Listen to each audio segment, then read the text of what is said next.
Dia das Mães e o vídeo de hoje é especial para as mamães. Hoje a gente vai falar sobre autoestima na maternidade. A gente passa a vida inteira tentando conquistar uma coisa que é o quê? Se priorizar. E aí vem a chegada do filho, vai tudo por água abaixo, porque ele vira a nossa prioridade. E por mais que as pessoas falam, não, mas você tem que ser sua prioridade, a verdade é que no começo isso é ficção, não tem como, né? Porque o bebê, ele domina tudo, a criança, a gente vive em função dela. É claro que a gente tem que estar no comando, mas não tem como, né? Só quem é mãe e pai sabe, a criança vira o centro, a prioridade, não tem jeito. Mas eu separei aqui especialmente para esse Dia das Mães, algumas dicas práticas, né, sobre como você manter a sua autoestima ou recuperar se você perdeu a sua autoestima na maternidade. E eu passei recentemente, eu tenho uma filha de 3 anos e agora eu tô esperando o Davizinho, que já tá na barriga também. E é um desafio, é um momento que mexe com tudo, abala todas as estruturas, mas é possível. Quanto mais a gente estiver saudável emocionalmente com a gente, melhor para eles também, né? Então eu anotei algumas dicas e eu quero compartilhar a primeira delas, que eu falo que foi uma das coisas que mais me pegou, assim, na minha primeira experiência como mãe e que derrubou a minha autoestima. É claro que a gestação já muda tudo, né? Você tem aí uma montanha-russa emocional, os seus hormônios ficam todos desregulados e também muitas mudanças no corpo, né? Então as suas roupas não servem, você incha muito, ganha peso, o corpo muda absurdamente. Isso tudo pode mexer com a nossa autoestima, mas não é tudo, né? Normalmente vai mexer mais com a nossa autoimagem, porque a autoestima não tem a ver só com a imagem. Então vai mexer com a nossa autoimagem, com a forma que a gente se vê, com a forma que a gente se sente, mas tem outros pontos que mexem muito mais até do que isso. E eu lembro que uma das coisas que mais mexeu com a minha autoestima foi perceber que eu não estava no controle de nada. Porque eu tinha, até um momento de eu ser mãe, eu tinha tido sucesso em muitas áreas da minha vida, sabe? Apesar das minhas inseguranças, dos meus medos, dos meus desafios, a minha vida profissional estava crescendo a cada dia, o meu casamento estava saudável, eu tinha superado muitas coisas, mas eu me via totalmente fora do controle em várias situações na maternidade. Então, por exemplo, amamentação, parto, tudo isso pode fazer a mulher questionar o valor dela. O meu parto, graças a Deus, deu tudo certo, foi um parto normal, apesar de toda a dor, né, de tudo que a gente passa, deu tudo certo, independente de como foi o seu parto. Talvez você teve uma cesárea e fica se cobrando e fica se diminuindo porque você queria ter parto normal. Então, parto é uma coisa que mexe. Talvez você queria uma cesárea, mas acabou sendo normal. Não importa, mas o fato é, o parto é uma coisa que já pode fazer você perceber que você tá fora do controle, fazer você perceber que você pode ter tido muito sucesso de coisas que dependiam de você, mas essas coisas não dependem. A amamentação, eu tive muita dor com a amamentação, muitas lutas em relação a esse assunto, então foi uma coisa que fez eu questionar o meu valor. Eu falava, poxa, eu dou certo em tantas coisas e eu não tô conseguindo amamentar minha filha, sabe? E isso mexeu muito com a minha autoestima, assim como tem várias mães que não conseguem colocar a filha pra fazer soneca. É coisa que só mãe e pai vai entender isso, mas às vezes uma soneca que a gente não consegue fazer, uma rotina do sono, é uma coisa que frustra o pai e a mãe. Ele começa a questionar, porque a gente sabe que, por exemplo, a soneca é importante para o desenvolvimento do cérebro da criança, para regular as emoções dela. E eu conheço várias mães que se cobravam muito, parecia que era a pior mãe do mundo, simplesmente porque não conseguia ter uma rotina com a criança. Então, essas situações rotineiras, no meu caso, fizeram eu perder muito mais a minha autoestima do que a mudança com o meu corpo, por exemplo. E talvez você se identifique com isso. Então, a primeira coisa que eu queria falar, no seu caso, igual eu falei, para umas é o parto, para outras é a amamentação, para outras é a rotina. Cada pessoa, o trabalho que você deixa de trabalhar, e às vezes você se sente ali um pouco, por mais que é muito trabalho, são muitas horas sem dormir, mas às vezes a gente se sente um pouco inválida, um pouco fora de contexto, principalmente porque a gente tá na rede social e a gente tá lá o dia inteiro de pijama, né, amamentando, trocando fralda, e você tá vendo as mulheres lá no palco brilhando, todas arrumadas. Então tudo isso mexe com a gente. Então, essas coisas que estão fora do nosso controle. Primeira coisa, lembrar que é uma fase que vai passar e que nenhuma maternidade, ela é medida de como foi o seu parto, como foi a sua amamentação, como é a soneca do seu filho, como que é a introdução alimentar. Não, a maternidade, cada pessoa vive a sua maternidade de um jeito, e uma coisa eu tenho certeza, toda mãe tá tentando fazer o seu melhor. O melhor além do que ela pode imaginar que ela consegue. Toda mãe tá dando além da força que ela imaginava que ela tinha pra conseguir sobreviver, principalmente ao puerpério. Fora tudo isso, tem as questões hormonais. Eu não tive muita questão hormonal no meu puerpério, mas eu conheço muitas mulheres que têm, que aí vivem uma depressão pós-parto e que, às vezes, a autoestima vai lá embaixo, porque a depressão pós-parto, às vezes, faz a mãe não querer nem ficar com a criança, nem querer pegar a criança no colo. E, assim, muitas coisas podem acontecer. O que eu quero dizer sobre isso faz parte da maternidade, isso faz parte da maternidade. Não deixa a sua autoestima ser abalada por conta dessas coisas que fazem parte, já que você está dando o seu melhor. Eu não sei o que você está vivendo, eu não sei o que você viveu, eu não sei o que você está passando, mas eu tenho certeza, como mãe, de mãe para mãe, absoluta, que você fez o melhor que você pôde. E o melhor que você pode, você continua fazendo. Porque quando a gente vira mãe, é impossível a gente não fazer o melhor que a gente pode com aquilo que a gente tem no momento que a gente tem. Então,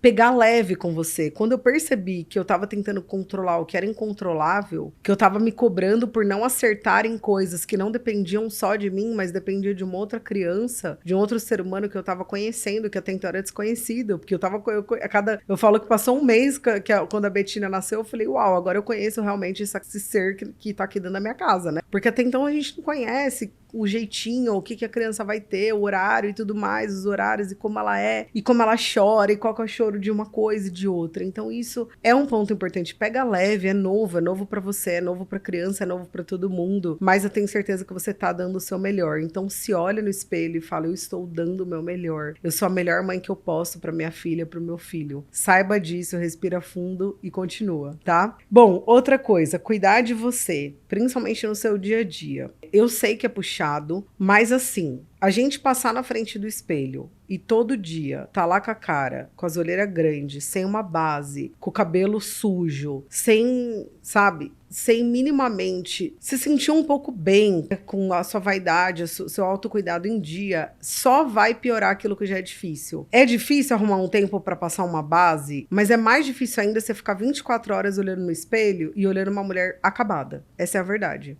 Então, bota sua filha no sling ali, ó, no colinho com você, vai, liga o secador, criança adora barulho de secador, porque é ruído branco, né, remete ao útero materno. A Betina dormia enquanto eu secava meu cabelo no meu colo, no sling. Passa uma base todo dia de manhã, não custa nada, você vai se sentir melhor. Vai por mim, não importa qual a idade da sua criança. Hoje a minha filha tem 3 anos, ela vai comigo no banheiro e ela fica lá brincando com os pincéis e eu tô ali me arrumando. Por quê? Porque eu decidi não abrir mão da minha vaidade.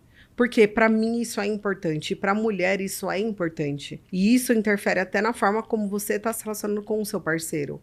Porque às vezes seu marido está indo no trabalho, lidando com aquele monte de mulher arrumada, bonita, e você está toda acabada em casa. Isso vai ativar um ciúmes, uma insegurança em você como mulher. Então, pelo seu bem e pelo bem do seu marido, passa uma base na cara, vai arrumar seu cabelo, tira o pijama, bota uma camisola bonita se você for ficar de pijama, bota uma roupa que você passe no espelho e que você entenda o quê? Não me abandonei. Tô aqui também. Ei, tô aqui. Isso é super importante, sabe? Faz um coque bonito. Não se abandona. É a pior coisa que você vai fazer por você. E isso vai refletir em todo mundo, tanto no seu casamento quanto no seu maternar também. Tenha um tempo pra você, nem que seja 10 minutos no dia. Se você puder ter alguém que possa ficar 10 minutos que seja. Porque às vezes, mas meu filho amamenta. Tudo bem, desce no seu prédio. Se ele acordar e chorar, ele vai esperar você subir o elevador e vai subir. Se você tiver alguém que possa olhar por 10 minutos, por 20 minutos, por meia hora que seja, faça isso. Cuide de você. Volte a fazer atividade física assim que você puder. Cuide da sua alimentação, porque isso vai fazer você se sentir muito melhor. Peça ajuda, tenha uma rede de apoio, sabe? Às vezes você não tem as pessoas que você gostaria perto de você, mas você pode ter outras pessoas como rede de apoio. Então peça ajuda, no mínimo, nas mínimas coisas, sabe? Percebe o que eu posso pedir, o que eu tô me sobrecarregando, o que eu poderia pedir ajuda.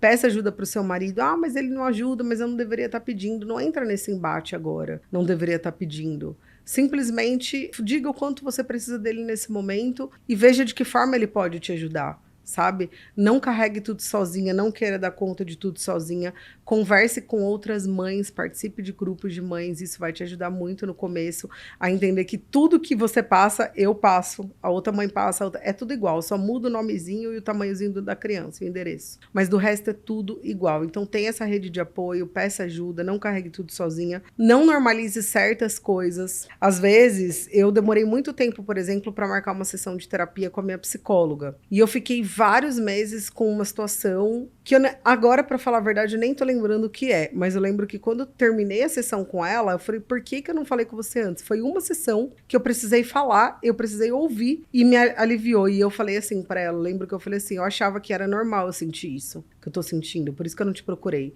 Eu achava que fazia parte, e na verdade pode até fazer parte, mas se você procurar alguém para conversar, vai te aliviar muito, vai te ajudar demais.